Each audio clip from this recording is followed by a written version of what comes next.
একসময় তিনজন মানুষ মরুভূমির একটি শহরের দিকে যাচ্ছিল। তাদের চেহারায় ছিল এক অদ্ভুত গম্ভীর ভাব। তারা একটি গোপন পরিকল্পনা করছিল। রাত গভীর হলে তারা শহরের ভেতরে ঢুকে পড়ল। হঠাৎ এমন কিছু ঘটল যা তারা কখনো ভাবেনি। তাদের সামনে দেখা গেল 3টি কবর। সেদিন তারা বুঝল, খারাপ কাজের শেষ পরিণতি কখনো ভালো হয় না। পাপের পথ হয়তো শুরুতে সহজ মনে হয়, কিন্তু শেষ পর্যন্ত তা মানুষকে লজ্জা এবং ধ্বংসের দিকে নিয়ে যায়।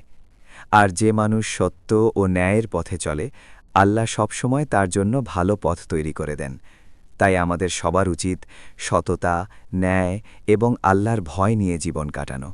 কারণ দুনিয়ার জীবন অল্প সময়ের, কিন্তু আখিরাতের জীবন চিরস্থায়ী।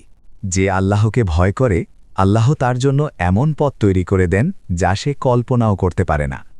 তাই আমাদের উচিত আল্লাহকে ভয় করা।